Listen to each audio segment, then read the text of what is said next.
When you need to build up your team to handle the growing chaos at work, use Indeed Sponsored Jobs. It gives your job post the boost it needs to be seen and helps reach people with the right skills, certifications, and more. Spend less time searching and more time actually interviewing candidates who check all your boxes. Listeners of this show will get a $75 sponsored job credit at Indeed.com/podcast. That's Indeed.com/podcast. Terms and conditions apply. Need a hiring hero? This is a job for Indeed Sponsored Jobs. James, what are some of your favorite villains in other media? When you think about villains you love, what villains do you love? Yeah, I really like a lot of comic book villains. When I reach for my favorite villains, I sort of reflexively look to comic books. That is a place where I see some of our most elemental ideas swarming around. Like, it is not just what you get in theatrical villainy, because comic books both take themselves deadly seriously and not seriously at all.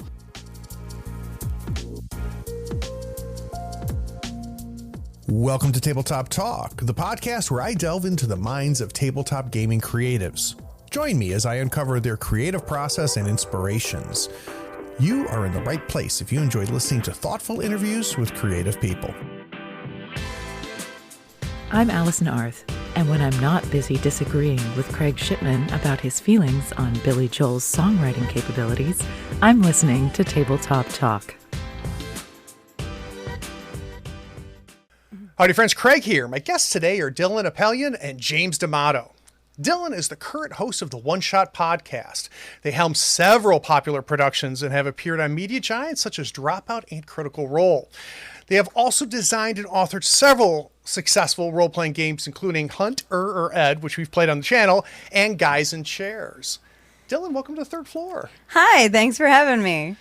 So I have to ask you the same stupid question you've been asked on every stupid podcast you've been a guest on. But I please. want to ask it a little bit differently. Okay. At one point, you knew nothing about this hobby. You knew nothing about grabbing a sheet of paper and some dice and pretending to be somebody else. And it was put in front of you for the very first time. Can you take me back there?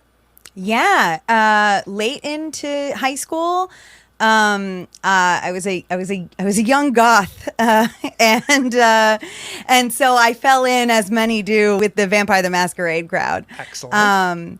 And I had a awareness of Dungeons and Dragons before that, but I was a local regular at my library as a young kid from a very young age for game nights at the local library, where I would play Pokemon cards.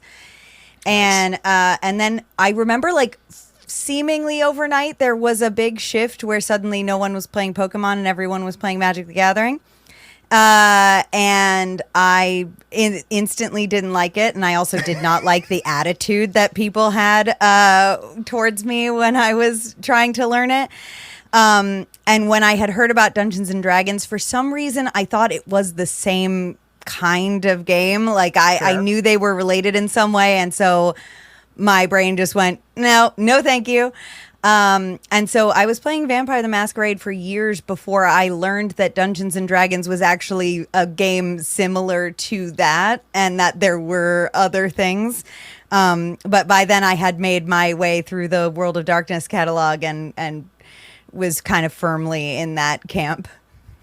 So, relatively young, right? Yeah. And, it sounds like in the geek ecosystem, playing Pokemon and being exposed to Magic the Gathering, looking back on it now, because obviously we know you love the hobby, right? And we're a little bit older than we were back then when it was first put. When you look back to Goth Dillin and Goth Dillin being introduced to Vampyre the Masquerade, what do you think happened there? Why did that set its hooks in you?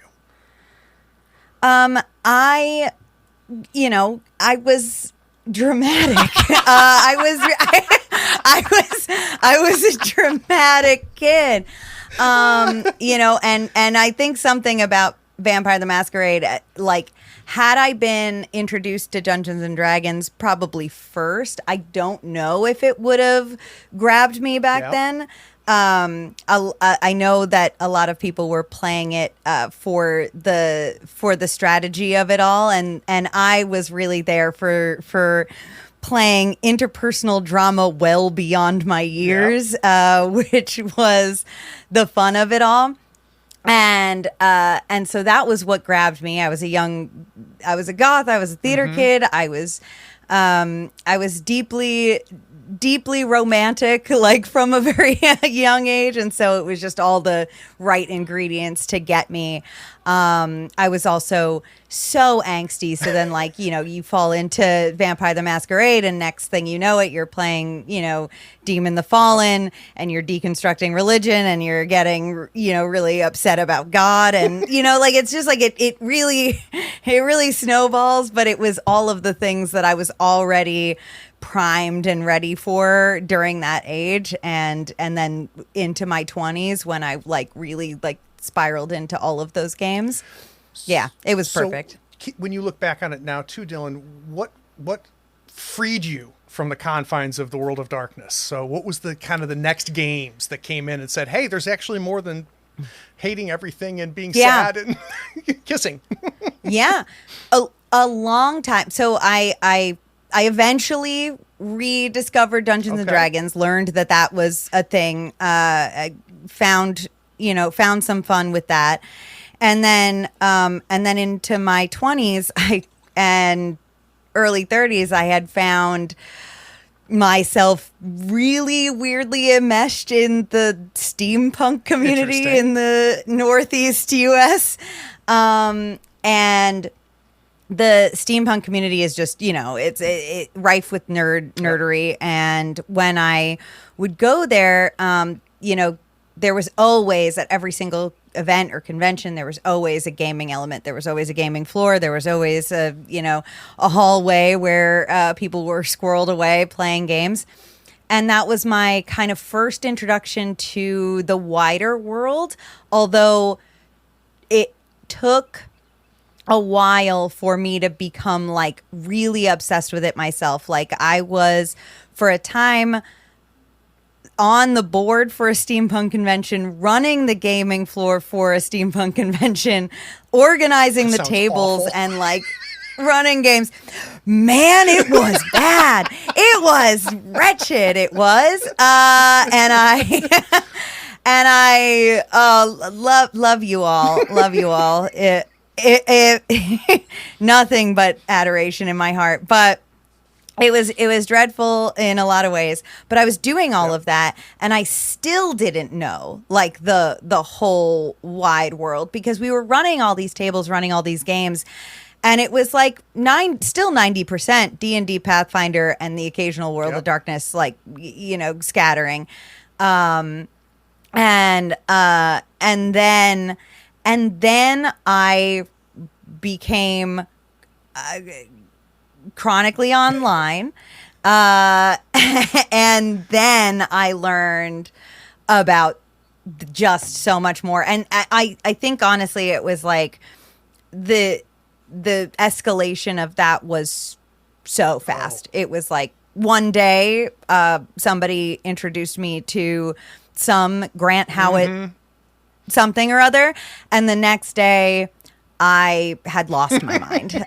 So it really was fast when that hole opened up. Now, when do orbits start to cross? So at what point we have James, and we've already heard James's origin story when he came on before. We've got your origin story. At what point did the orbits start to touch each other between the two of you? And you're allowed to talk, James. Okay, yeah. Yeah, James, you're allowed to talk. Didn't want to come in too early. Hello, heroes.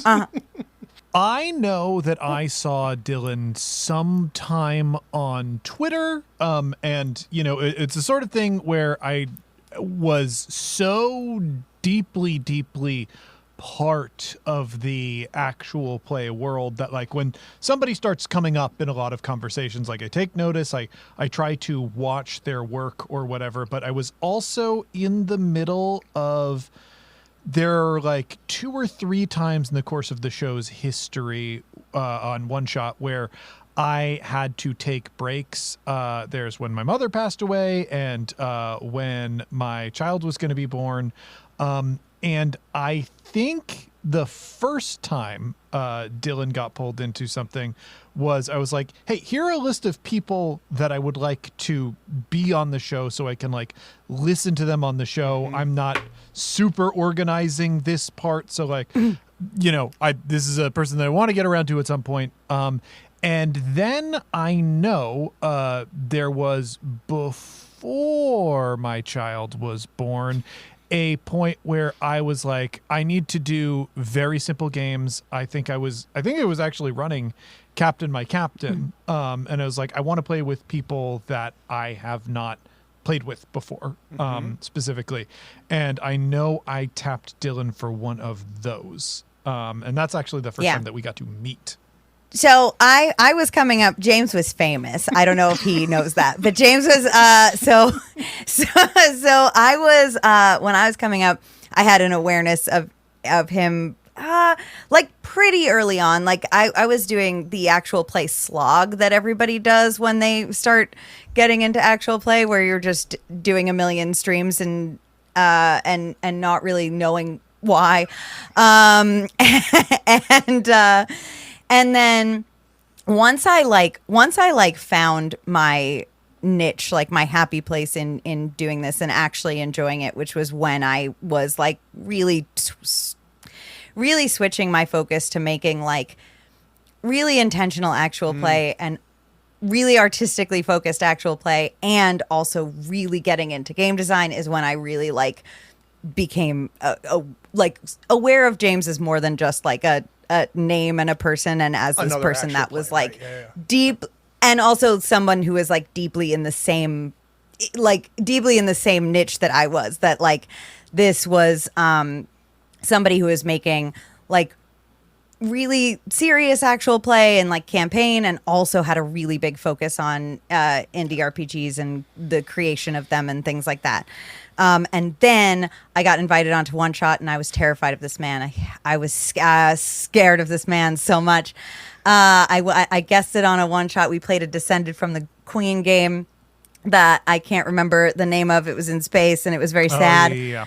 And then during one of your breaks that you took, you let me take over the show for a month. Which was really fun and cool. And I was too weird with it, which is why just a foreshadowing event, because I decided to play 1,000-Year-Old Vampyre with 6 people, or something like. I think it was 4 people, but still, it was I can't ever just do anything normal. And so we did that, and then. A year or so later is when you posted the audition thing, and I did that. Still deeply afraid of this man, terrified of him in every way. And then I took over the show, and that was beautiful and gorgeous. And about a year later, we became friends. And just so I know, are you still very afraid of me? No. No. All right. Well, we have to fix that. Yeah, I was about to say. Yeah. So I'm gonna ask. I think what might be a tough question for you, James, is I go back in the catalog and I listen to you running One Shot. I listen to some more recent ones with Dillin running One Shot. What did Dillin bring? What's different in your mind? Dillin has a completely different sensibility of what he can do with the show. I point to it all the time as like a tremendous achievement for the show itself, and really it's an achievement for Dillin. It's about musicians selling their souls to the devil. Last Train to Bremen. Perfect game. Last Train to Bremen is a beautiful game. And Dillin decided to present it as an improvised musical because it is about musicians. And he went out and found a group that does improvised musical actual plays.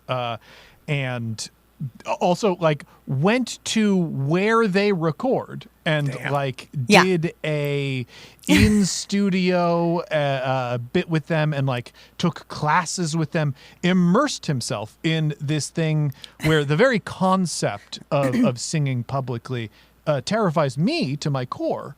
And it is a perfect thematic marriage between this game and presenting it through actual play in this way. It is a way to take advantage of the medium, to elevate both the game and the performance that can be built around the game, and it's something that I could never do. And that is like, I did 500 some episodes of One Shot. I would never say that I said all that there is to say or all that I could say, because you know we're always growing and developing as artists, and there can always be more.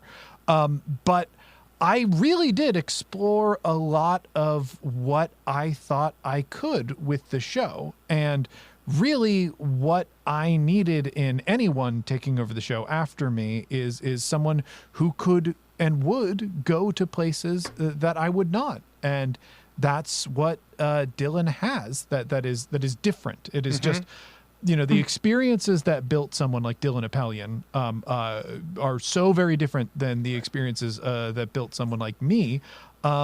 And having the reins be there means the show gets to be new and interesting things. And, you know, the other thing is that Dillin is somebody that I, through a rigorous process, determined that I could trust to respect the show in the same way. Yeah. You know, I think it is easy for someone who is an outsider to the show itself to go like, oh yeah, they do the silly haha comedy for a lot of different games. And while that is true, and you can look in our archives and find many episodes that are just the silliest possible version of some of the games that we are running, it is part of our process of respecting these games and caring about their futures and trying to present them in their best light and in a way that captures the attention of an audience and hopefully introduces them to a new game. And that is a mission that Dillin gets. This episode is brought to you by Accenture. When your advertising operations fall out of sync, everything else follows. Spotify and Accenture are working together to reinvent the rhythm of ad sales, using automation, analytics, and smarter workflows to simplify campaign delivery and access better data across the business. The result? Less time spent on operations, more time connecting brands with the moments and fandoms that matter most. Learn more at accenture.com/Spotify. How much of that resonates with you, Dillin? Well, it's very nice. I hope that it's true. I mean, the thing is that, you know, you step into, and I'll be very honest, I stepped into this role and it took a while for me to feel comfortable enough and like feel like it was mine in a way that I did feel comfortable trying and like experimenting and bringing things to it and stuff like that.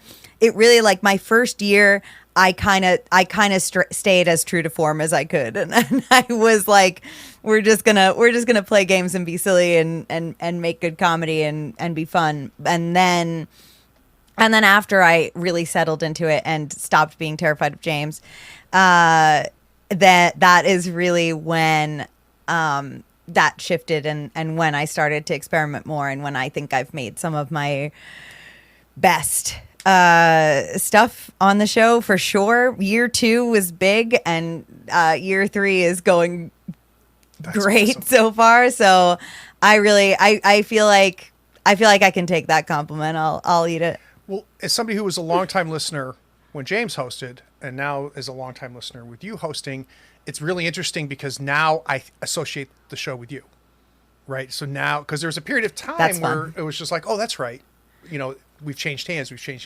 Now I think about it as your show, which that must have been hard. But I'm glad that because I guess what I'm saying is it feels that way, Dillin, if that makes any sense. That's really nice. That's really beautiful. You should tell that to the people who email me.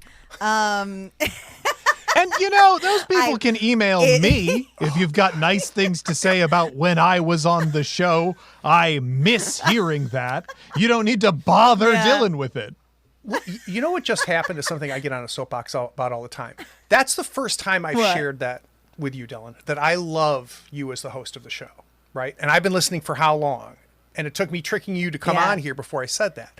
Now, if I didn't like you on the show, I would have immediately grabbed, an email or, tweeted you or whatever, because for some reason, when we don't like something, there's a call to action. But when we do like something, we're like, oh, I so like interesting. that, And it drives me nuts in every comment section of every video and the emails that I get. And everybody that listens to the show knows this is a soapbox for me. If you like something that somebody's making, tell them. And I just proved that I don't follow my own advice because that's the first time I told you. So. We all, oh my God, it's so much easier. I mean, like it's such a thing too. It's like, it's why it's harder, it's harder to get interactions on the art that you make, but it's really easy to get interactions when you've got a hot take about the art that you've made. It's a rough human experience, but we're all so guilty of it. So it literally just struck me. So let's transition here. But I really appreciate you for saying that. Good. I'm glad. Let's transition a little bit. We're going to obviously talk about the book on the other side of the break. But before we do that, I want to talk about the idea of backstories because that's obviously literally in the title of the book.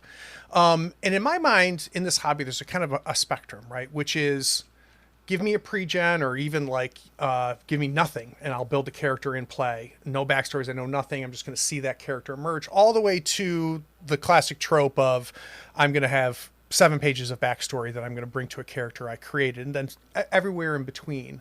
And maybe start with you, Dillin. Do you have a preference on that spectrum? Where do you like that to fall for you as a player? And then we'll talk about you as a GM. Yeah. It depends on what we're doing, really. Like if we're showing up to play a one shot or even like a short, campaign or something like that, you want to come. I never really want to do pre-gens. The only time I've ever done pre-gens or something where you have absolutely nothing is like convention games or like pickup games, things like that. I like there to be something. I'd like there to be something in your head about where this person came from and like what they're about. And maybe like for some people, I think, and in some cases that little bit of backstory comes easy and you can be something that you brainstorm in the minutes leading up to it. But for a lot of people, that doesn't come as easy. And so you want something that can help you like think of a little bit of bones to put behind a character.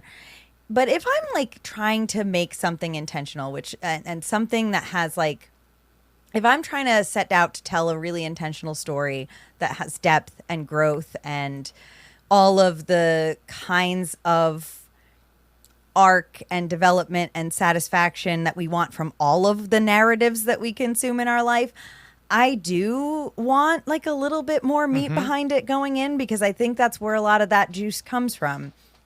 It doesn't all have to play out. Right. Not all of the 7 pages that you wrote have to become directly relevant, but they inform how you play the character. They inform how people interact with them. They inform how your GM throws people at you and how it comes across.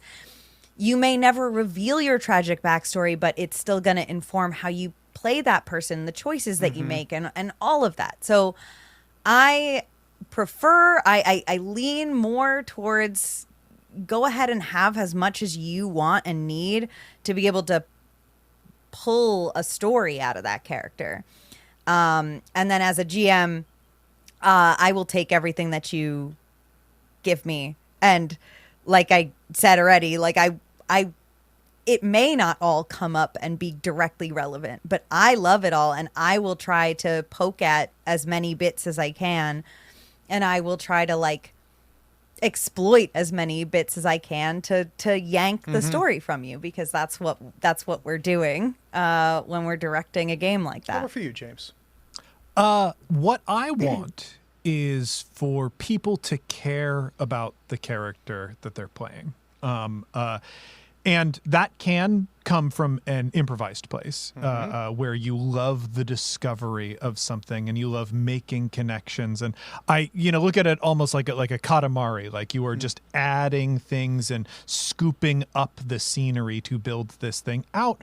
But it can also come from somebody sitting down and doing the singular work of asking themselves, how do I develop this character? Who is this character? What do I want them to be at the table? And as Dillin points out, there is a lot of stuff that might not make it to table, but will still inform the process of character.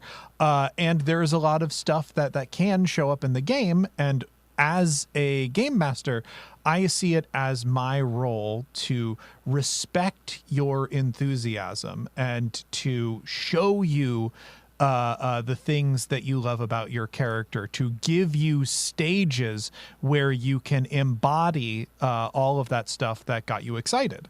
So, the idea of somebody coming to me with 6 pages of backstory is delightful because that is 6 pages of them expressing the idea, this is what I love about this person. And, I can see tropes like, yes, they're a shut-in scholar and they had a crush on someone in their school but never spoke up about it. Like, that is a dynamic. Whether or not I bring that character, I can bring that dynamic into the game. And I think no matter what kind of player you are, sitting down with both actionable and non-actionable like exercises and backstory can teach you new things about the character and surprise you in ways. One of the first backstory exercises I wrote was for the very first book that I wrote. It was 5 things that you've packed that you shouldn't have. Nice. And it was just going through the characters' like possessions, and it's like, yeah, these are things that you're not going to be able to use on your adventures, that you shouldn't have with you. And it was all an exercise of how does this character hold on to things that they don't need. And that teaches you something about them that, you might not pull out that old ball gown or whatever that you have in play. But knowing that your character is the type of person to lug it around does really say something. I vary all the way around, right? Even as a GM, because we just and this gets into the book here in a moment, the backstories of the NPCs, right? The non-player characters and how much do we build there. I've recently have found an incredible amount of joy of watching everything emerge in play for me as a player, but that's the trend for me right now, right? And that can very much change. So guys, the Insider Insight series allows me to sit down with designers, developers, artists, writers, and creators and learn how they approach their work. I try to understand their process, inspiration, and the methods for crafting their creations. We're going to take a quick break. When we get back, we're going to talk about the ultimate RPG villain backstory guide.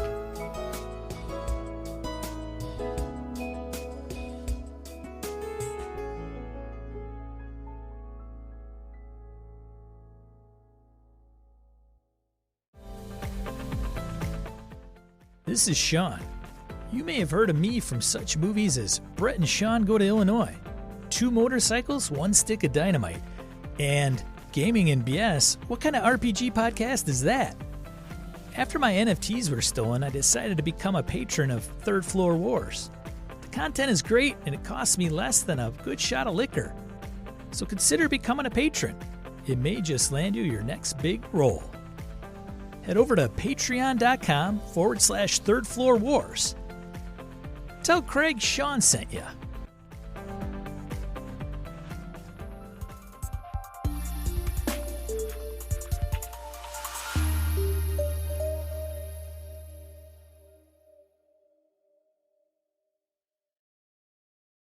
So before we jump into it, I'm going to give just a little bit of blurb off your publisher site so everybody can get a little bit of an idea of what we're talking about, and then we're going to go way back in time.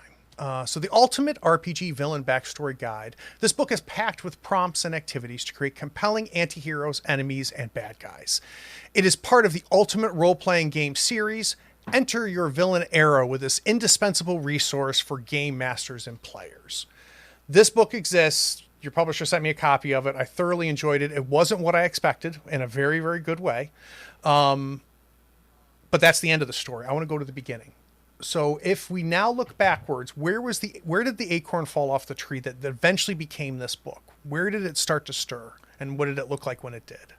So I have this pre-existing relationship with my publisher, Adams Media, an imprint of Simon & Schuster. And I try to make sure I am doing one thing a year at least with them.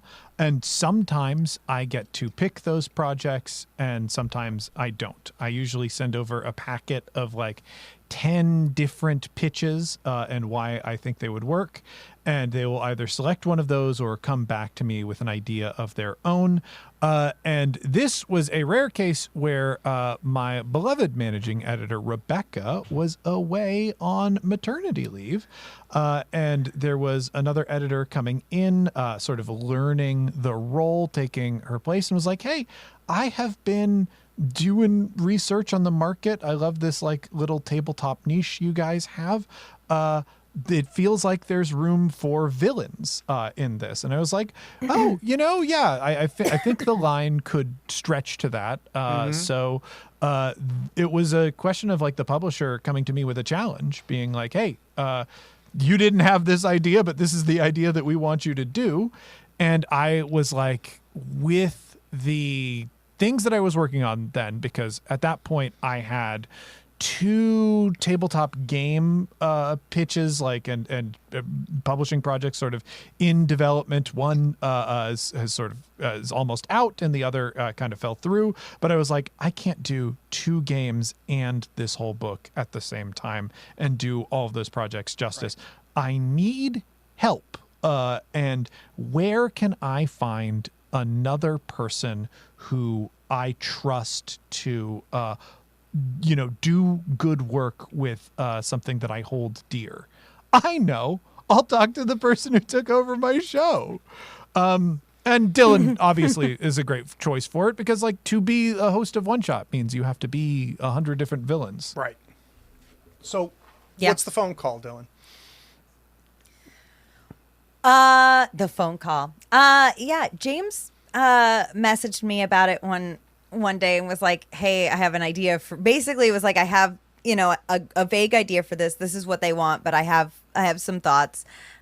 Would you be willing to do it with me? And then we had a big brainstorming meeting where we like did the full pitch together to see if they would, take our final idea. And that was a great meeting where we made the outline, like the original outline, and thought of like all the different things that we would put into it. And so that was that was just really cool, because I do like writing. I like designing games. And I just absolutely love it. And I do love to write. The thought of making a book, especially for a publisher like that, is terrifying to me. Still is, but there's a lot of terrifying Dillin in these stories. Have you picked up on that, James? Yeah. I sort of like most rodents. I spend like 98% of my life scared. And the rest of it eating my cheese. And the rest of it eating James's cheese. But yeah, it was a very comforting idea to be like, okay, I could do this, but I won't be doing this alone. I'll be doing this with somebody who has done this before and knows what he is doing. And thankfully we had gotten over being scared of him at that time. So it was perfect timing. Yeah. And for me, I had been trying to introduce the publisher to more potential authors. And it is a lot easier to get a pitch approved across their desk if I am attached to it. And it's hard to go to somebody who like wants to write about tabletop things, or would like to work with a publisher like mine, and be like, okay, so I have to be attached to whatever you're doing first, but then like that proves it. And then there's the whole other section of potential authors who are people who were like me initially, where I did not think I could do it. And it's the process of like going through and actually writing the book to realize like, oh yeah, I can. And it's right there. My name is on it. So let's say I break into your house, Dillin, and I find that original outline that you guys used for the pitch. Yeah. And then I go grab my book and look at the table of contents. How much is the same? How much is different?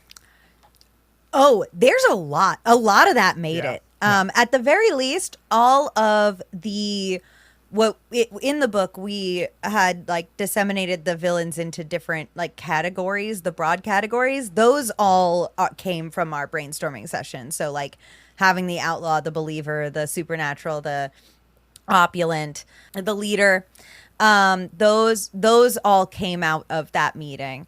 And then a good chunk of the ideas of the games, maybe not what kinds of mini games or exercises they were going to wind up being, but like we had a lot of ideas about like games about making the minions for like exercises about making their appearances. That was definitely one that we knew. There's a lot that made it to the final book in some form or another, but definitely like having those broad categories settled out was, I think, the biggest thing that is like made it all the way through. I think there are only like 2 or 3 things that they cut, and only one of those I was vaguely mad about. That's all I can remember from that. Part of it is in my process in pitching the publisher. When I present the outline, like I do try to present them with an outline of things that I do fully intend to write, which is why I asked Dillin, like, hey, let's sit down in a meeting and make sure that we agree to everything that we're going to present to them. But I also try to make that outline not comprehensive, to leave myself an opening to put in stuff that it needs later, because I find the process of putting together a book like this is not dissimilar from running a game, in that you make discoveries along the way of like, this would be a great and useful thing, and we know that it works because we developed this format here. And so I tried to leave like blank space for us to have a canvas, especially because I knew Dillin, coming into this the first time, would grow into having ideas and whatnot that he was excited about, and that we could, incorporate into it, rather than having be the whole thing like, oh yeah, we're just going to do my ideas because I've done this before. Yeah. One of the mini games I wrote that I was the most proud of was one that we decided we needed late. That was like one that I wrote late. That wasn't on our original outline. Tell me about that game and where it came from then. Oh my gosh. I don't remember if it was, I think it wasn't like, it wasn't a feedback from the publisher. It was one where we had we knew we wanted a game or an exercise about like in the supernatural section about like the time before, I think. Time before the darkness. But we hadn't settled on what kind of game it would be. We hadn't done that. And like, it was one of those things where towards the end, like everything that we had decided on early had gotten created and filled out. And then it was like, okay, we have all these empty ones that we haven't done. And this one is one where I made a little card-based game that is also sort of like a gambling game where you're sort of building up these little hands and of cards and drawing on what happened in this supernatural person's experience beforehand, before they became a villain. And like, it's kind of a direct pathway to how they got there, but what it is really like this kind of ticking time bomb where like every time you push your luck, you're sending this person down a more villainous path. And I think it came out so good. I had a lot of fun playtesting it and stuff like that, but it was one that I had not thought of in the beginning. I had no idea what it was going to be. And so that was a fun little discovery. the big surprise for me was how much play was in the book when I was reading it, and it's a fun book. And I don't know what my preconceptions were, because there is a version of this book which is the two of you dictating, like, here's all the different categories, here's the things you want to think about. That's not what this book is. This book is something to engage with and to play with, and then you come out with a product on the other side, which I like. I want to understand, because I would imagine you were forced to think about villains in a way that you hadn't before, right? Because we're having to write and dive into this may have changed how you see villains, or maybe not. Maybe you walked in and villains, your thought of what a villain is before is the same as it is now. Did this book change your perception at all? This summer, say I do. I am marrying a stranger. Like never before. Am I crazy? It's a whole new Married at First Sight on Peacock. Thank God I woke up in love. With new experts. My name is Dr. Lisa. My name is Paul Brunson. More couples. This could be the start of a very successful marriage. And more surprises. Or maybe not. Everything is just not enough. You're a little bit crazy. I don't know what's gonna happen. I want my fairy tale ending. Married at First Sight, now streaming. New episodes Thursdays, only on Peacock. I'm gonna say yes in a weird way, because I think that a lot of the stuff was already there for us, but I think actually outside the writing of the book itself. Oh gosh, sorry. I think outside of the writing of the book itself, I think it's those meetings that kind of offered that, like the periodic meetings that we would have, and like talking about what kinds of elements were missing. There were things that each of us would think of about what could go into the creation of a villain that the other one wouldn't have thought of. And I think that's where all of that interesting juice really came from, was feeding off of each other's different preconceptions and ideas and thoughts. Cover for you, James. I'm gonna say it didn't change how I think about villains. There was like this surprising discovery that Dillin describes of finding new ways to help people like think about the material to encourage their creativity. I definitely love that process. And like, yeah, you know, I definitely left the book, walked away from the book with new ways of thinking about getting at some of my favorite things. But I don't think it challenged my notion of things. Yeah. So now for the incredibly unoriginal question. Ooh. Like, I'm embarrassed to ask it. James, what are some of your favorite villains in other media? When you think about villains you love, what villains do you love? Yeah. I really like a lot of comic book villains. When I reach for my favorite villains, I sort of reflexively look to comic books. That is a place where I see some of our most elemental ideas swarming around. Like, it is not just what you get in theatrical villainy, because comic books both take themselves deadly seriously and not seriously at all. So they're borrowing from a lot of really great stages. You're mixing sort of wrestling traditions with those literary traditions, and everybody's allowed to be a little larger than life. I definitely love Lex Luthor. I love Dr. Doom. And I will admit here in the year 2026, when it's a difficult thing to admit, I love the Joker. Oh, okay. Hey, that is okay. Yeah, that is sort okay. Of we still accept with my you. Twisted worldview. So there's a through line between the three of those villains to a certain degree. Can you give me an idea and pick one? Like, why do you like them? So let's Dr. Doom. What is it about Dr. Doom that you think makes him a great villain for you? I mean, for Dr. Doom, he is braggadocious and competent. Like if you are to, usually when you look at Doom from the outside, the main complaint that I hear about any storyline that he's in is like, oh, they didn't make him smart enough in this. There's something about the character where he will say the most unhinged, like self-aggrandizing things, and you as the reader know, oh, he can back it all up.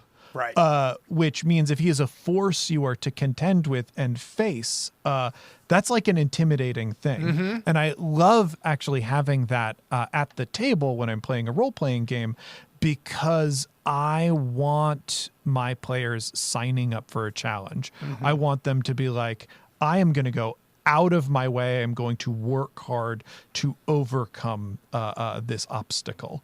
And for the same reason, like Lex Luthor is also this self-obsessed maniac, but he can back up, I think in my favorite incarnations of the character, he can back up a lot of that. And he does have these fatal flaws that drag him down, but he's very dangerous for that reason. And the braggadocious bits like make him kind of delightful. He is fun to watch, even if he is doing the worst things. Yeah.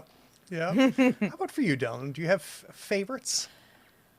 So many. So many. Mine aren't going to be as recognizable as James's. The person who was mean to me in the comments section. Yeah, love them. Actually, I love them. They're my favorite. No, I love. I got to talk about him because I'm on a kick about it right now. But Charles Vane from Black Sails, the one of the most evil pirates. Sure. One of the most evil men I've ever seen on tell screen. me because I don't know anything about this. So Black Sails, great show about it's meant to be a prequel to Treasure Island, based very heavily on the actual history of piracy in this tumultuous time between England and the colonies. When oceans were battlefields. And when oceans were battlefields. Charles Vane is this undeniably evil man. He is the scary pirate. He is the scary image, the villain of a pirate. He kills seemingly indiscriminately. He's horrible to women in tremendously violent ways. He is he has a disregard for life, even the life of his men most of the time, seemingly. But the great thing about him as a character is that it takes such a long time. But when you start to understand that there is a code behind this man, it's a messed up one, and it is deeply flawed. And that there are similarities, because there are other pirates in the show who have this vendetta against England, and they are presented more morally gray, where they are, where they're right in their virtue to be against the crown, but they do flawed things, but there's ways for you as an audience member to forgive them for those things. Charles Vane is harder to look at because he shares the same ideals, but he is so much more brutal in his actions than the rest of them. But when you recognize what his code is, and that he has one, and that he's had it this whole time, even when you've watched him do these awful things, it is just a masterclass in storytelling where you still hate him. You can still hate him, but you can understand that that there's a person, a full person in there.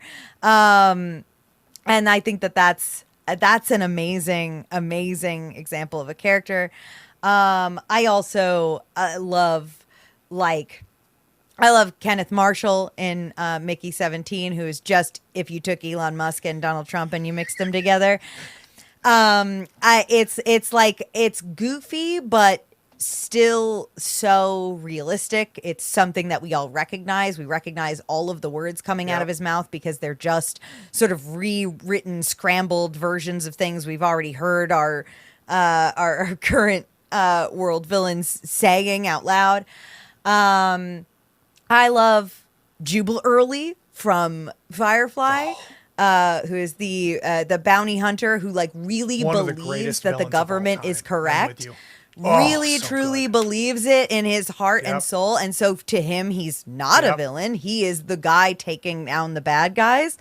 He had to see undeniable proof literally put in front of his face before he could accept a different reality, and that is something that is so realistic. And and I love Eric Northman from True Blood. I love him. Nice. He's also a great example of someone who is just pure evil, actual legitimate evil. He puts people in. He locks them up in his basement and tortures them. Including characters we as the audience love. And then they give him amnesia and we forgive him. It's great. It's just a fantastic, I think that is less of a like, wow, what a masterclass in writing, and more of like a, wow, we're so manipulative. like we're so malleable. Yeah. Like you can just make the hot man dumb and we forget that he was so evil yesterday. And it's just fun. There are just so many ways to make a good villain juicy. And it's funny because with the ones that both of you brought up, like Lex Luthor and Dr. Doom, they both think they're the heroes of their story, right? Just maybe not. Doom might. I think Lex Luthor knows that he's wrong, Really? and that's actually why I find him so compelling. Oh, nice. He's smart enough to not actually believe his own hype, and I think that is one of the reasons that he resents Superman so much. Is it reveals very starkly how absolutely wrong he is about everything. And how about Charles? Do we think Charles thinks that he's the hero of the pirate story, or does he more like Lex Luthor? Do we think is he more Doom or Luthor? Charles Vane thinks that he is the only person with a brain in his head. Yeah. Oh, interesting. Which is a little bit different. I don't think that he thinks in good or bad. That is absolutely I think that he is a strategic villain with a mission for the island, and that mission is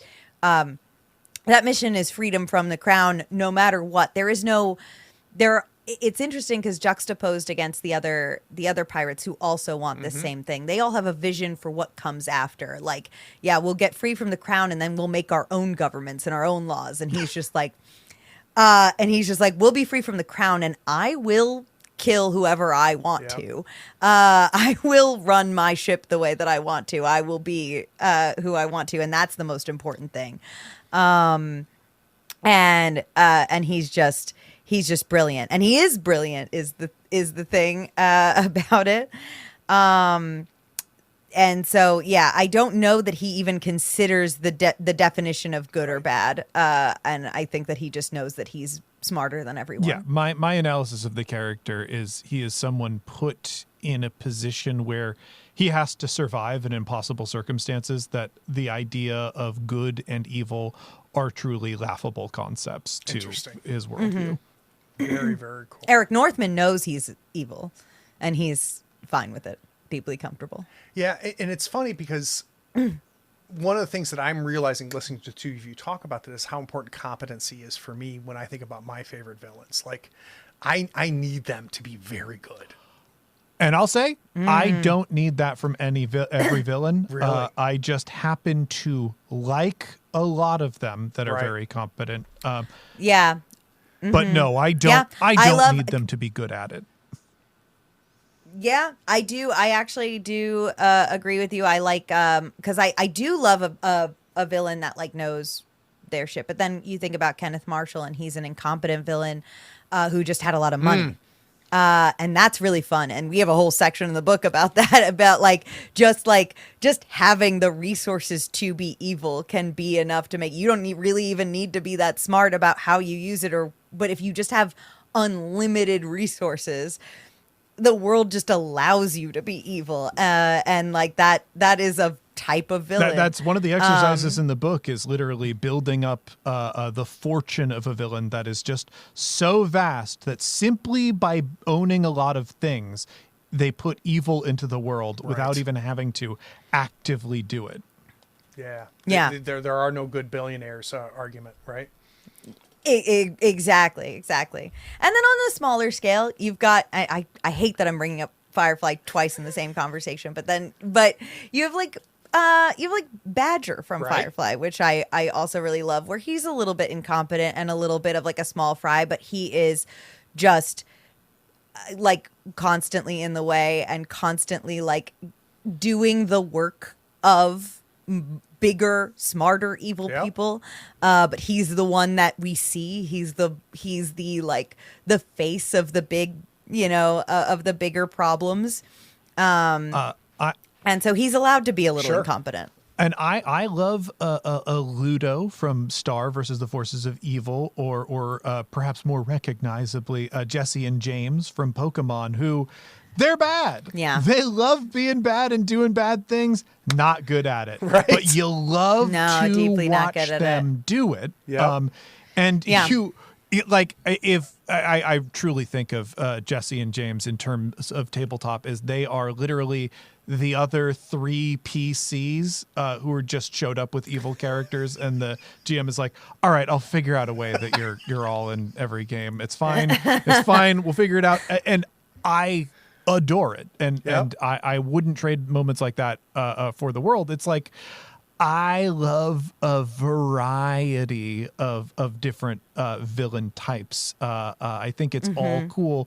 And I don't love putting hierarchies on them. It was very clear, in the intro to the book, yes. I don't think we should be prioritizing morally gray villains. You can have a one-note, single-minded villain who's just bad and does bad things, and that's fine.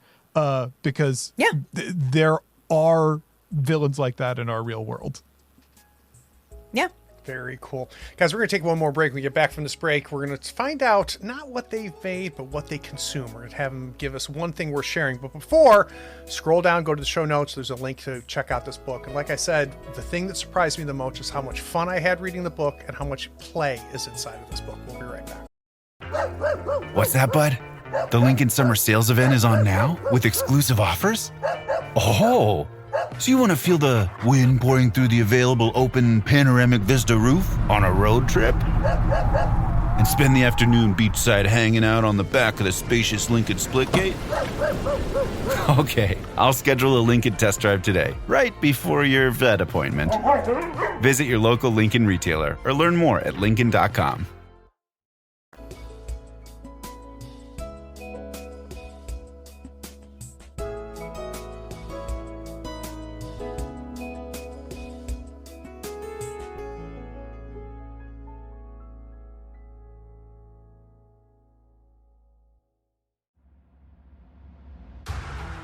Are you looking for a D&D podcast with a dark side? Something more like Game of Thrones and less like Monty Python? Tale of the Manticore is part dark fantasy audio drama, part solo D&D RPG. There's no plot armor here. The dice make all the important decisions. Join me as I resurrect the excitement, wonder, and emotion of old school D&D. Made for a mature audience, Tale of the Manticore is both a fiction and a game. It's the story where chaos rolls.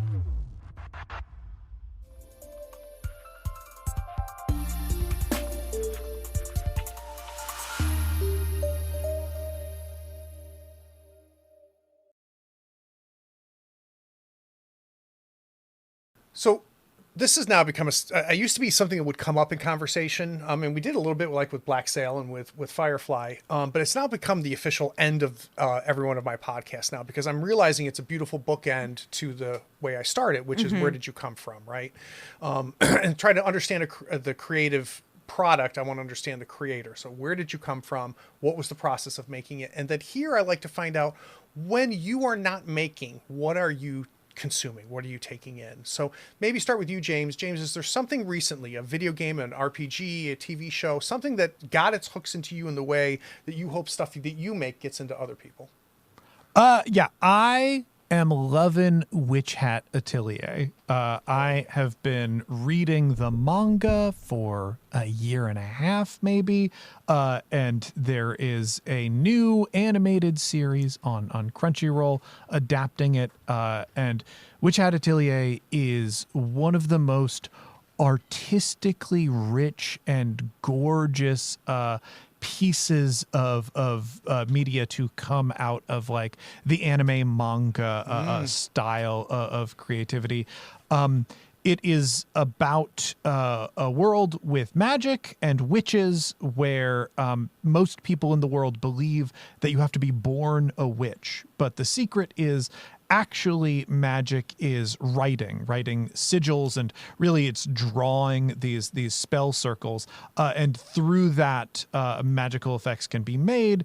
And so there is like this secret that is being kept by the witches that like anybody can do this, and their excuse that they haven't opened it up and shared it with the world is, well, it used to be that way, and we would fight horrible wars, and like absolutely abominable things were done because anybody could have tremendous power, and it's like a world where anybody has a gun on them at the same time. It's just a hellish misery. And so they do some questionable things to contain that world, and we get to discover it through someone who was not born into the witching world, but by sheer tragic coincidence, she gets drawn in, and you get to discover this amazing magic system, and it really takes to task like, what are we doing systemically to protect ourselves that injures us, and how are we dividing powers in ways that we think is helping people but is actually hurting the world tremendously, and it all gets explored through these absolutely delightful characters, and there is an endless parade of unbelievably sexy men. Oh, this comic is full of delightful, sparkly-eyed young women, and then the sexiest men who have ever lived. And oh boy, howdy do I. And the mangaka relishes in drawing so many things. One last little tidbit I'll add: the world is so detailed that in order to animate the show, they actually produced all of the garments that the characters wear, because the mangaka had drawn patterns, essentially had drawn like breakdowns of this is how detailed the outfits work. So we know where the buttons go, where the straps go. It is not a pretend garment. It is a real garment rendered in a pretend place. And they took that artistic ethos into the show to be like, well, if we're going to be animating these garments and they can be real garments, we must make them so we know how they move. And there is so much love shown to it in the process of creativity that I think actually reflects many of the themes of the show itself. I think it's gorgeous, and if you're not watching it, you owe it to yourself to start.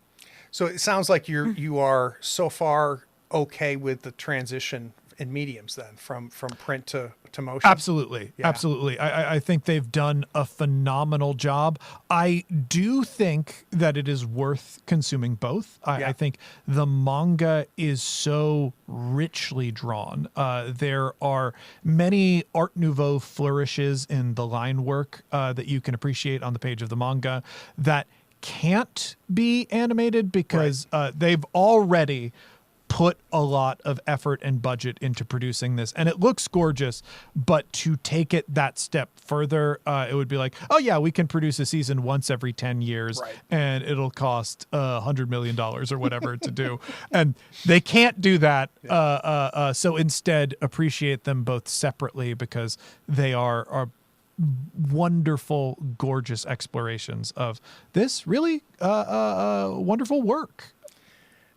it's funny to me how often Crunchyroll has just come out lately in these interviews. Like, you're not the first one, James, that mentions like Crunchyroll. Like, it keeps coming up, and like 4 years ago. I have a very complicated relationship with Crunchyroll. I think it's a terrible company.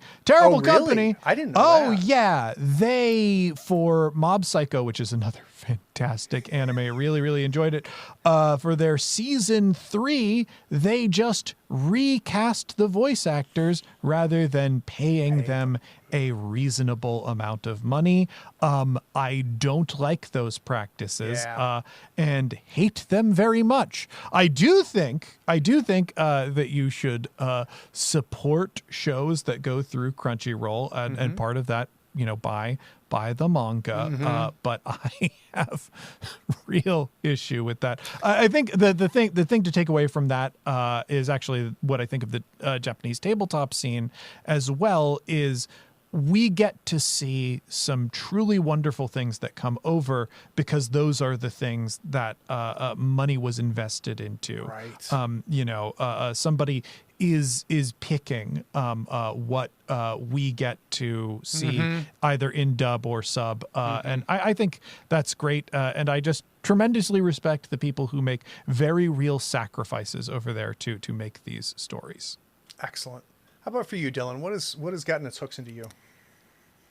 That's a wild question for me. I've been going because I feel like I have, in just the last couple of months, I feel like I've consumed so much of the best art I've ever consumed across like films, video games, books. Like, I just feel like I've just been so lucky in just the last couple of months to experience like just banger after banger across mediums. But I think the one that has really like just really gotten me recently, and that I'm still kind of in the middle of enjoying, so that's why I'm going to shout it out, is the Fetch Phillips Archives, which is a book series that starts with a book called The Last Smile in Sunder City. And it is, funny enough, written by Luke Arnold, who is the man who plays Long John Silver in the show Black. Yeah. But it is a phenomenal book series. It's incredible. If you're an audiobooks guy, he has just the most amazing voice, and he does the audiobooks himself. So if you're an audiobook guy, or you have a voice kink, go ahead and do that for yourself. But if not, the books themselves are just beautifully written. And it's a noir detective series set in a high fantasy world, except 10 years before the book starts, humans froze over the river of magic, and magic is all gone. Wow. It's a starkly interesting, totally unique world like none I've ever seen in fiction, where like just the world building is so interesting and cool. Like, right away from the beginning, so this isn't like a huge spoiler or anything, but like right away, right in the beginning, we're introduced to this world, and we instantly feel that something huge is missing. The effects are long enough ago that it is an accepted reality, but not so long ago that anyone has forgotten. Like the trauma is still like fresh and real. And it follows this detective who is a human being, a human man, who only will work for non-humans. He will only work for these people because he says, because they have suffered enough, they've lost enough. That's who deserves his time. But almost right away, that he is harboring some kind of guilt. It is kind of like if Jessica Jones took place in a fantasy world. That's a great pitch right there. It's this like he's drunk all the time. Yep. He's like riddled with guilt, and he is not even really that good at being a private eye. Like, it wasn't like something he trained to do, but he is doing it anyway, just to like give back to this community, many communities of people who have literally lost everything about what made them what they are. And I don't even want to say more, because every bit of world building that he throws about what happened to the supernatural after all of the magic was gone is delicious and terrifying and brutal. I'm in the middle of the second book in the series right now, which is Dead Men in a Ditch. And I'm loving it so much, and I'm heartbroken about it all the time. Something that popped in my head when you talking about the world building here, Dillin. Have you ever read or played In This World by Ben Robbins? Ben Robbins is known for Microscope. Right. I have played Microscope, but I have not played In This World. You have to play it. Have to play it. It's a magical game. I like Microscope. I think Microscope is a great game. Yeah. I love personally Microscope, think In This World is his best game yet. For me. Oh, fascinating. And just at a very high level, the premise is you say, okay, let's talk about things that are true, right? And so what makes me think is it sounds like the background you just gave sounds like something that would come out of that game. So it's like there's elves, there's orcs, and right, you lay all out these are all the fantasy tropes that everything is true. Then you take turns picking one up and go, now it's not true, and you flip it over, and what you end up with is this world creation that's super interesting, that turns things around. And I just did a terrible pitch for it. It's something you have to read. No, it sounds really cool. So yeah, when you get a chance, In This World by Ben Robbins, phenomenal game that might tickle you based on how much you enjoy the background of or the setting for that game. Yeah, absolutely. Dillin and James, there's a lot of things to do on a Tuesday afternoon and a Tuesday evening, including writing a strongly worded letter to Crunchyroll about their practices. But you decided to spend it with me, and I appreciate that. Thank you. I had a blast. I love talking about this. So this was really fun. Always so much fun. Thank you. Yeah, thanks for having us. And for those of you listening, guess what? This is the end. You made it all the way through, and I appreciate you doing that. Woo! Make sure you're taking care of yourself. If you have a couple extra spoons, take care of somebody else.